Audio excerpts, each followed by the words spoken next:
Hey guys, Coach Justin here with Futures of Baseball. Today I want to talk to you about one of the coolest things to do in all of sports, if not the coolest, hitting home runs. Now, is it easy to hit home runs? No. Can you do it? Yeah. Is there a special drill or secret sauce or baseball insider knowledge that helps you hit more home runs? Not really. Not really. It's pretty simple, and we're going to teach you a little bit today on how to hit more home runs, and it's not the way you think.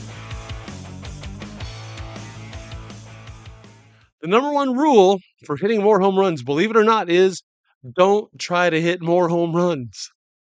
When you swing to hit a home run, you swing a little bit harder, and that messes up your bat path.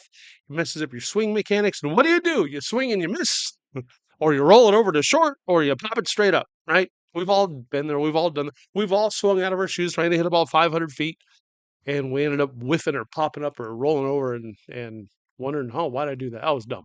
So number one rule of hitting home runs is don't try to hit a home run. We don't want to change our bat path. We don't want to change our mechanics.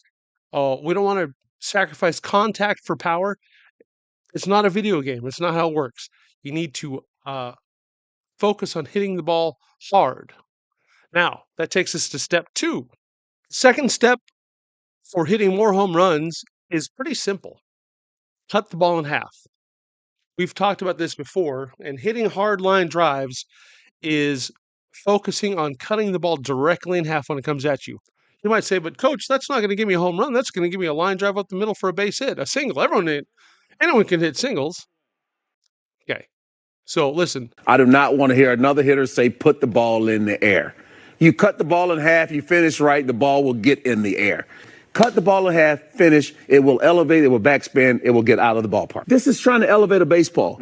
That is horrible mechanics. You're going to strike out more? You're going to strike out more, you're going to pop up balls more. Yep. Your average does this. That's why so many guys in the big leagues right now are hitting 250 and below because of that approach.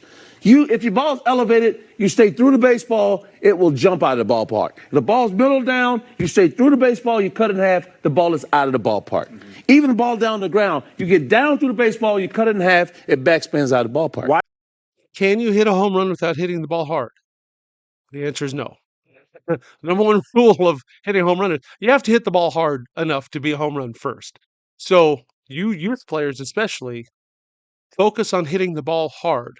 Home runs will happen by mistake. So if you just cut the ball in half, you're hitting the ball hard. That gives you your only chance at hitting a home run. Worst case scenario, you hit a line drive up the middle for a base hit, or you hit a line drive right out of fielder. But you hit a line drive and you hit it hard, and we've talked about this before too. That's a win in your mind. You hit the ball hard no matter what happens. That has to be a win. So hit the ball in half, hit the ball hard. Start there. The third step in hitting a home run is just go middle. Think in your head middle. Line drive up the middle. Nothing else. Okay? Nothing else. So again, you're thinking, well, middle, that's just a single up the middle. Listen, we're trying to hit the ball hard. Cut it in half. Look middle. That's it. Now, one of the biggest mistakes that coaches make is they only tell a hitter to go, hey, hit it middle, just middle, when they're down like 2 strikes. That's another way of the coach just saying, make contact, don't strike out here, okay? So we should have that middle concept in our head all the time because we're thinking, cut the ball in half, and we're thinking middle, right? So just like cutting the ball in half, that margin for error is greater. You're a little underneath it, that elevates the ball for a home run. A little on top of it, to line drive up the middle, whatever. If you're thinking middle, you have a higher margin for error because if you're out in front of the ball, you pull it. If you're a little bit behind it, a little bit late, you hit it the other way. Regardless, you're going to barrel up that ball and you're going to hit it hard. And when you hit it hard, you have a chance for the home run. So middle is if you hit it to dead center, that's fine. Now, there's a big misconception out there that because it's deeper to center field, it's harder to hit home runs that way. And I'm going to tell you that is incorrect. You look at a major league field or a college field or a high school field, dead center field is like 400 feet away. Down the lines in left and right, it's like 330. That's the average. 330 feet down the lines, 400 feet up the middle. Why is that? Because if you hit a ball middle, you give it straight backspin. That helps the ball travel farther. That's why it's deeper to center field in Major League and in every ballpark. Conversely, when you pull the ball down the line, left or right, it has side spin on it. That does not allow the ball to go straight. It makes it hook either way. so will not travel as far. That's why down the line it's 330, and in dead center it's 400. So it's just as easy to hit a home run to dead center as it is down the lines. Just hit the ball hard and it will go. The fourth element of hitting home runs is maintaining your flexibility and focusing on being flexible, stretching a lot, um, instead of just brute strength.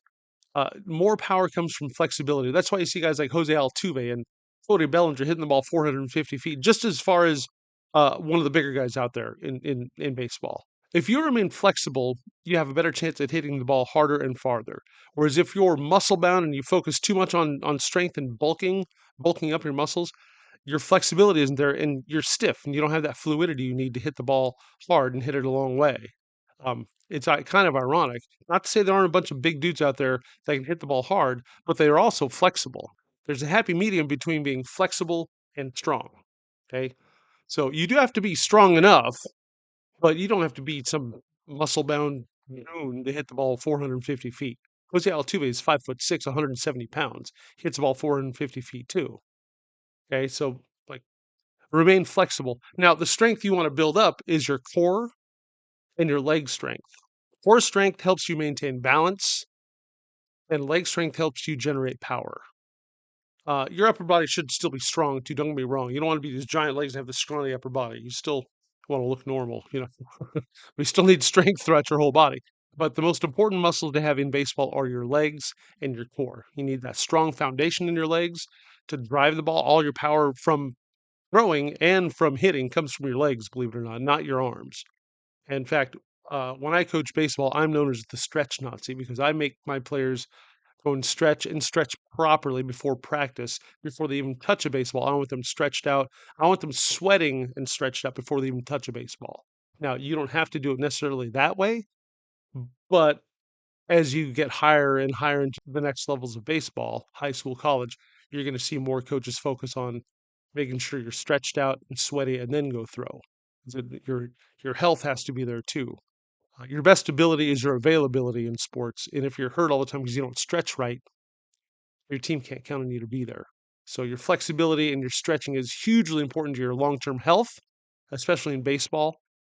So maintain your flexibility, build up your strength where you need it, and you'll have a better chance at hitting the ball hard and far. The fifth step we have for hitting home runs is, and this is tough. I'm not trying to make enemies with the baseball bat companies or anything, but don't think you need that hottest bat out there. Don't think you need a hot bat at all. In fact, these super loaded bats that kids are using these days, I'll be honest with you, they're doing more of a disservice to these kids than they are a service. They're making kids think that they can hit with power even when they don't have good swinging mechanics. Because these bats are so light and they're so loaded, they have so much pop in them, kids are being rewarded for a bad swing, honestly. And so they don't ever correct it. And then the coaches, a lot of the coaches anyway, just see, well, he's successful, so I'm just going to let it go. And they ride out the season, get as many wins as they can, and they don't help the kid focus on building his proper swing. And then what happens later on is these kids advance to high school and they have to swing a heavier bat, and they can't do it. I've seen it many times. They go from swinging a drop 10 bat in 14U baseball to swinging a drop 3 BB core bat in high school, and they just can't do it. Their swing mechanics are all off. They're not strong enough to do it consistently. It takes them a full year to get used to that BB core bat if they hadn't worked toward that point before then. And by then, a lot of times they've lost their confidence. They figure, oh, I can't hit in high school. I was good as a youth player, but I can't hit in high school, which is totally false. If the coaches, and it's up to us coaches, it's up to us to take these kids aside and teach them the proper swing mechanics. I don't care what bat you use. Now, I'm not saying you can't use these hot bats in games, but what I am saying is coaches and parents and kids, if you see that you're swinging just arms, or if you don't think you're getting your legs involved in your swing or your hips, you need to take a step back and drop that super loaded bat and go find a heavier bat to use. Now, what I recommend, just go buy a wooden bat. They're heavier. You can get the same size bat, same barrel diameter and everything, same length bat. It's just going to be like 5 ounces heavier. And that's enough. What happens when a kid picks up a heavier bat is he picks it up And his brain, without him having to think about it, his brain subconsciously says, "Oh, that's a heavier bat. We can't swing that with just our arms. It won't work. We have to find a way to swing that bat." And they will inherently swing using their legs more and their torso more because they have to. There's no other way to swing the bat when it's heavier. And then they get used to that. And that helps them develop that ground up proper swing, using the legs first, firing the hips and all that. All the cliches you hear from coaches, but they're all true mostly. When a kid picks up a heavier bat, he has to use his legs. He has to use his hips. He can't swing it with just his arms. He's physically unable to do that. He has to use his whole body, which teaches the proper swing mechanics. Okay, then you tweak it from there. But getting him a heavier bat, if you go to biglumberbaseball.com, pick up a wood bat. They're fantastic bats. They're made of solid maple. They got the little ink dot on them, just like the pros have. They're some of the best bats out there. You can get them custom engraved, custom colors, all this stuff. They're really cool bats. But the main thing is get a bat that's the same as his game size bat, maybe an inch longer. So if you want him to grow into it, um, but it's get like a drop 4 or a drop 5. Have him swing that bat in batting practice. Have him swing that bat during tee work, in soft toss, that type of thing. That will develop that proper swing from the legs up. And then go and use that loaded bat in games. It's fine, because it's going to feel really light then. But as long as you have the right mechanics, you can swing whatever bat you want. If you can hit the ball well with that heavy wooden bat, you can hit the ball well with anything. Okay, that's the point. Use that heavier bat. Another bat they have at Big Lumber Baseball, if you go to biglumberbaseball.com, I'll put a link below. They have the skinny barrel training bat, which is awesome. So what that is, remember those yellow plastic bats we used to use as kids in the backyard? What this is, the skinny barrel training bat at Big Lumber is that, except it's a solid maple bat. It's really cool. So buy the same size bat that your kid uses in games, and what it's going to be, say it swings a 29-inch bat, drop 10. You get this skinny barrel trainer from Big Lumber. It's a 29-inch bat or whatever size you need. It'll be a drop 5. From whatever he's using, drop 10, it's a drop 5 instead. So what it does, it's got that skinny barrel, so it's great for practicing contact. If you miss with that, you're going to know right away. This bat focuses on cutting the ball in half. You have to because it's a skinny barrel. The other part is it's heavier than the game bat too. So it's also training the proper swing mechanics and it's teaching more power. So with the skinny barrel bat, you get more power, better contact, all of that at the same time. Get a heavier bat than a drop 10 as early as you can and have the kid swing that. Because once he's used to swinging a heavier bat, it doesn't get any more difficult. In high school, you have to swing a drop 3. So by the time he gets there, if he's been swinging a drop 5 in practice and then a drop 5 in games by the time he's 14 years old and getting ready to go in high school, the drop 3 is going to be a piece of cake. He might even be swinging a BB core by the time he's 13 or 14 if you start early enough. Anyway, check out biglumberbaseball.com. I'll put a link below to both of these bad options. So to rehash all this, hitting more home runs, man, I'm telling you, like in sports, nothing feels as good as hitting a home run. You can dunk a basketball all you want. You can score as many touchdowns as you want. You can sack as many quarterbacks as you want. Whatever, man. Nothing feels like hitting a home run. So to do it though, the irony is you can't try to hit home runs because that's a surefire way to not hit any home runs if you're trying to hit a home run. So don't try to hit home runs. The ball in half. Think middle, and focus on being flexible instead of bulking up. Okay.